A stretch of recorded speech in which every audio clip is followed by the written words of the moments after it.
Mu ijoro rituje mu gihe benshi bari baryamye mu mudugudu wa Matsinze wo mu karere ka Muhanga humvikanye induru ndetse n'akajagari kadasanzwe. Umugabo wari uje gukiza abantu barwanaga niwe wahise uhinduka umurambo.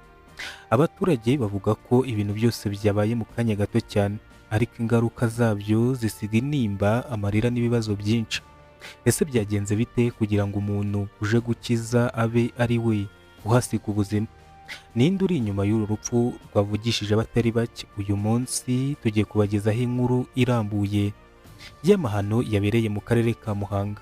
Aha ni mu mudugudu wa Matsinze, akagari ka Mubuga, mu murenge wa Shyogwe wo mu karere ka Muhanga. Abaturage bakomeje kuvuga ku rupfu rw'umugabo witwa Uwizeyimana Alexis wapfuye nyuma yo guterwa ibyuma n'umugore bivugwa ko yaraje gukiza. Amakuru aturuka mu baturage avuga ko byose byatangiye mu ijoro, ubwo umugore witwa Mugabekazi yavuganaga nabi n'undi mugabo bapfa amafaranga bivugwa ko yari yanze kumwishyura.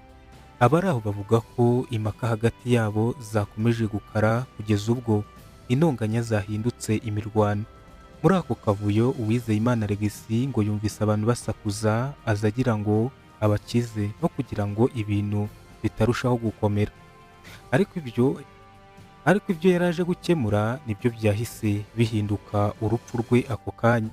Abaturage bavuga ko Mugabekazi yahise afata icyuma maze agitera Uwizeyimana Alexis inshuro ebyiri.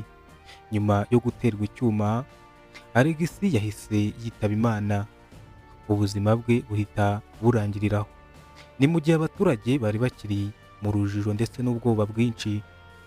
Mujawumukiza Konsole, umubyeyi wa nyakwigendera, yavuze ko yamenyeshejwe amakuru y'urupfu rw'umwana we mu masaha ya nijoro, aho yagize ati "Bana baje saa 8 z'ijoro bambwira ko umwana wanjye bamuteye icyuma, nahageze nsanga yamaze kwitaba Imana." Aya magambo y'uyu mubyeyi agaragaza agahinda gakomeye ndetse n'ihungabana yatewe n'urupfu rutunguranye rw'umwana we. Abaturage bavuga ko Alexis yari umuntu utari ufitanye amakimbirane n'abaturanyi, ndetse ko benshi batunguwe no kubona yitabye Imana azira kurokora ubuzima bw'abandi. Uwizeyimana Olivier, umwe mu baturage bari bari aho y'aho byabereye, yavuze ko umugabo wari uri gutongana na Mugabekazi yabonye agiye kuzana icyuma ahita yirukanka. Ni mu gihe uwo yari ahanganye nawe yari amaze guhunga. Umugabekazi yahise ahindukirana Alexis wari uje gukiza ahita amutera icyuma, aho yagize ati wa mugabo bari bari gutonganya yabonye agiye kuzana icyuma ahita acika, agarutse agitera nyakwigendera wari uje kubakiza maze ahita yitaba Imana. Hari abaturage kandi bavuga ko uwo mugore yari asanzwe azwiho imyitwarire itari myiza, ndetse ko yakundaga kugendana ibyuma ndetse n'inzembe. Bamwe bavuga ko yajyaga arara no ku gasozi kubera imyitwarire, bavuga ko yari afite imyitwarire idasanzwe. Mu rwego rwo gukurikirana iki cyaha, ubuyobozi bw'umurenge wa Shyogwe bwatangaje ko ukekwaho ubu bwicanyi yahise ashyikirizwa inzego z'umutekano. Gitifu umurenge wa Shyogwe Nsengimana Oswald yemeje aya makuru, avuga ko iperereza igikomeje gukorwa kugira ngo hamenyekane neza ibyabaye, aho yagize ati "Bahise dufunga akabari k'uyu mugore ndetse n'abandi bantu bari bakarimo kuko twasanze bari barengeje amasaha." Ubuyobozi buvuga ko uru rugomo rwabaye uyu mugore amaze kuva mu kabari arimo gutaha ari mu nzira.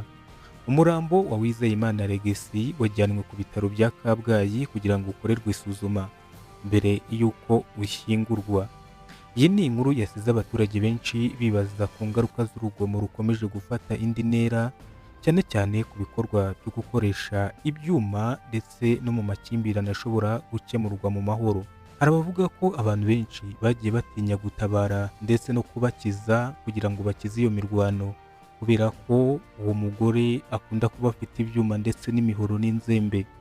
Ariko kandi hari abibutsa ko ubuzima bw'umuntu bufite agaciro, kandi ko amakimbirane yose akwiye gukemurwa mu nzira z'amahoro aho kuvutsa ubuzima bwa muntu. Urupfu rwa Uwizeyimana Alexis rusize isomo rikomeye ku bantu benshi, cyane cyane ku ngaruka z'uburakari, urugomo ndetse no gukoresha ibyuma mu makimbirane. Ese wowe uratekereza iki kuri iyi nkuru? Hari icyo ubuyobozi bukwiye gukora kugira ngo ibikorwa nk'ibi bigabanuke? Twandikire igitekerezo cyawe hasi muri komanteri. Niba ukunda inkuru nk'izi zicukumbuye kandi zitangirwa ku gihe, kanda subscribe, like ndetse unakore share kugira ngo amakuru akomeze kubageraho gatanu ku kandi. Mwakoze cyane kudukurikira. Bienvenue, Kwizera niko nitwa. Iyi ni Itohoza TV Rwanda.